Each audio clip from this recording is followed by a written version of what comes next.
Kotaknya isi, jangan lupa.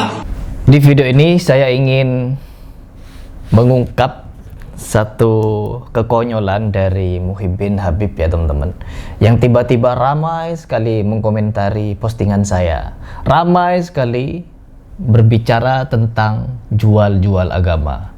Padahal kita bisa menyaksikan sendiri yang paling rajin jual agama itu siapa. Dalam Muhammad rokok bekas Habib berapa? Rokok bekas Habib berapa? 5 berapa? 400. Rokoknya tolong. Yang kesana sini menjual keramat siapa? Jubah, siapa sih ingat atas sama Jub?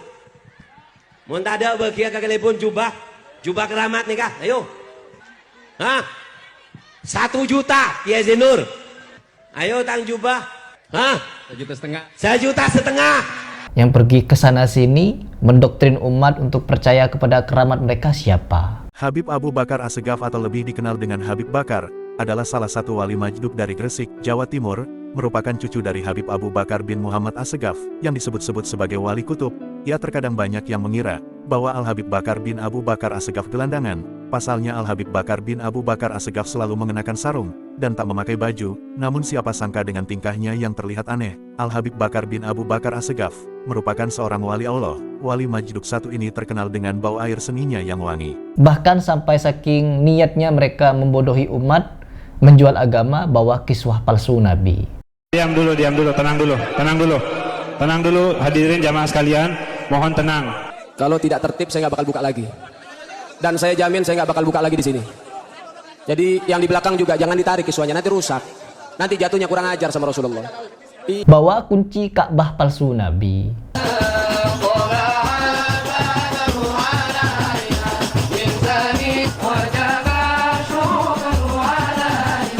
Sampai diiringi Deddy Corbuzier dan Ganjar Pranowo.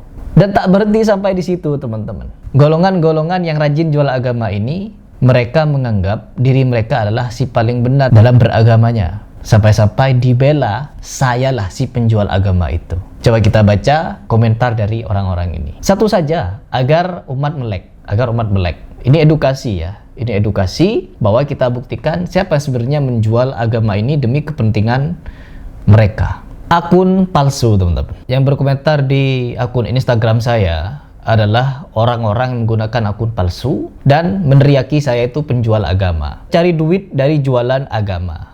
Jadi Harry Pras jualan agama di YouTube ya teman-teman, di YouTube, di Instagram, saya jualan agama.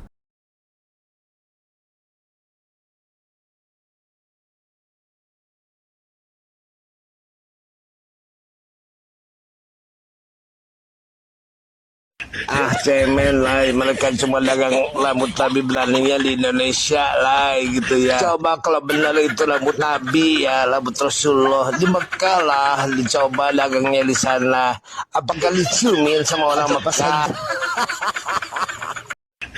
Jualan itu adalah di mana mereka menggunakan agama untuk mencari keuntungan. Saya kasih contoh ya, mencari keuntungan ya, tapi dengan cara membodohi. 1.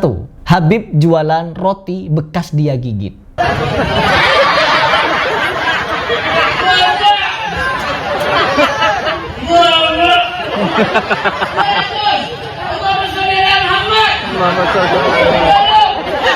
Harga yang mungkin cuma beli 50 sampai 80 ribu, dia potong-potong jadi kecil-kecil.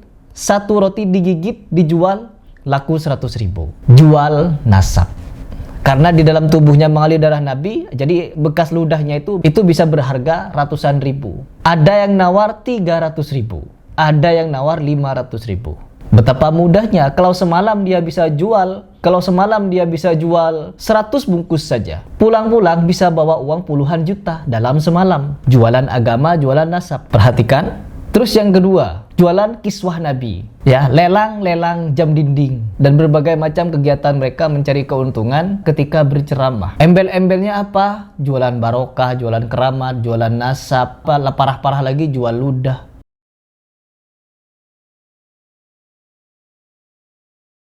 Sebenarnya saya malu untuk membahas ini.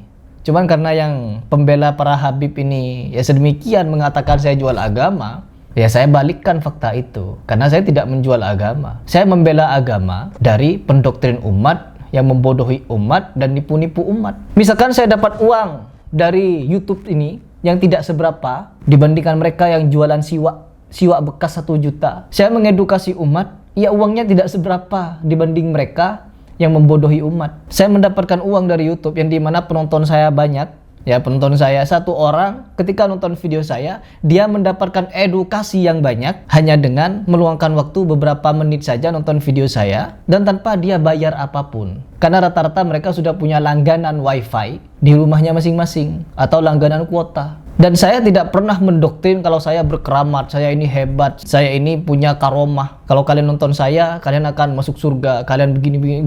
Gak pernah saya mendoktrin seperti itu. Tapi kalau mereka yang kemana-mana buka majelis, mereka bukan cuma jual agama, teman-teman. Dia jual surga. Man Rabbuka? Apa jawabannya? Habib Abdullah Al-Haddad. Waduh. Kalau kalian ingin masuk surga, ikuti Habib Fulan, pergi ke kuburan Fulan, umroh ke Tarim. Nyampe Tarim, ziarah ke kuburan si Habib ini, si Habib itu, Habib ini, Habib itu. Kalau datang ke Habib ini, 40 hajat kalian terkabul. Anak mau Mekah Madinah, sudah pamit harus pulang. Sedih. Di mimpi Rasulullah SAW ketika di mimpi mengatakan bahasanya, "Wahai fulan, apa kamu nggak tahu ziarah cucuku Abdullah bin Ali Al-Haddad tugdo arba'ina haji." 40 hajat kamu kalau kamu ziarah Allah akan. Kalau ke Habib ini 70 hajat kalian terkabul. Habib Abdullah bin Al-Haddad bilang, maka hendaknya kalian berziarah ke kuburan. Dan kuburan kami itu semua bisa menyelesaikan segala permasalahan. Apakah engkau nggak tahu bahwa ziarah ke makam anakku Abdullah bin Ali Al-Haddad ini bisa mengabulkan 70 hajat? Kalian masuk WC, doa dalam WC, kalian doanya akan terkabul. 1 doa kalian terkabul. Doa ning kota Tarim itu dikabulkan oleh Allah walaupun di dalam kamar mandi. Ini namanya jual agama. Jual tarim, deng. Ya, jual tarim untuk mendapatkan jemaah ikut mereka tur atau umroh tarim. Bahkan yang lebih parah, mereka bikin Ka'bah tandingan di Tarim, teman-teman. Muter. Ka'bahnya apa? Kuburan Nabi Hud. Assalamualaikum ala sayyidil mursalin. Assalamualaikum ala khatimin nabiyyin. Balik kepada tu, mari kepada kaum ulama, balik pada Yaman tu. Di Yaman ni ada orang pergi mengaji zaman 2. Kalau di Sana'a tu bagus, dia mengaji mengikut sunnah. Ikut Quran, sunnah Nabi SAW. Tapi yang mengaji di Hadraul Maut tu, ada yang hulu melampau sampai pergi buat haji di kubur Nabi Hud, tawaf. Ni di Kedah ni depa jemput mai dah Tok Syekh dia. Macam mana dia orang tahu bahawa kubur Nabi Allah tu ada di Hadramaut, di wadi sekian-sekian? Macam mana dia orang tahu? Bila kita cek-cek, rupa-rupanya tahu melalui mimpi seorang habib. Ini isu dia. Islam hujah kita menurut Quran, sunnah, ijma' dan qiyas. Yang ni yang disepakati lah. Nah, Quran, sunnah, ijma' dan qiyas. Mimpi dia. Mimpi boleh jadi hujah. Mimpi boleh jadi hujah. Tak, mimpi tak boleh jadi hujah. Informasinya dari apa? Dari mimpi. Ya, informasi kalau kubah yang dikelilingi orang-orang sufi itu adalah hasil dari mimpi. Informasinya dari mimpi. Mimpinya wali. Ya Allah. Sama aja kayak pesilat jadi-jadian, pagi-pagi main silat-silatan, malamnya jualan agama. Sama-sama jualan agama, sangat hina. Wush. Jadi saya itu terhina, teman-teman. Jadi saya dikatakan jual agama. Jadi dia mengakui, oke. Jadi dia sudah mengakui kalau jualan agama itu terhina. Ya, orang yang saya bahas terhina dan saya pun terhina, teman-teman. Mereka yang membodohi umat dengan embel-embel wali, embel-embel keramat, embel-embel barokah, embel-embel 70 hajat terkabul, 40 hajat terkabul, beli siwak bekas jadi berkah, beli jubah bekas Habib berkah dan lain sebagainya, jual keberkahan, itu terhina, kata dia. Namun saya dalam mengedukasi umat dari pembodohan ini juga hina, katanya. Hebat kan? Ya hebat. Saking mereka sudah tidak punya cara lagi untuk memberikan pembelaan terhadap orang-orang yang saya bahas di media sosial, ya mereka akan seperti itu caranya. Agar saya berhenti, teman-teman. Kalau saya berhenti, siapa lagi yang mau membahas mereka? Gitu kan? Jadi kita harus bungkam nih. Harry Plus harus bungkam, itu bungkam. Jadi yang tampil di media sosial hanya dari kalangan mereka yang jual-jual agama dengan cara membodohi umat itu. Anyok! Unyil! Gua kepret masuk kuburan lu. Jadi mereka pengennya begitu, teman-teman. Yang ada di media sosial itu hanya mereka. Jadi kita dilarang nih. Kita dilarang. Yang ingin mencerdaskan umat dari pembodohan, takhayul, bid'ah dan khurafat, kita dilarang, nggak boleh. Hina kita ini. Biarkan mereka saja yang berkeliaran, biarkan mereka saja yang nipu umat. Mungkin begitu. Jadi ya sudahlah, karena memang ini tantangan dakwah, tantangan untuk menyadarkan umat dari doktrin-doktrin yang sungguh-sungguh kacau ini. Tantangannya seperti ini. Kita harus tahan, kita harus kuat.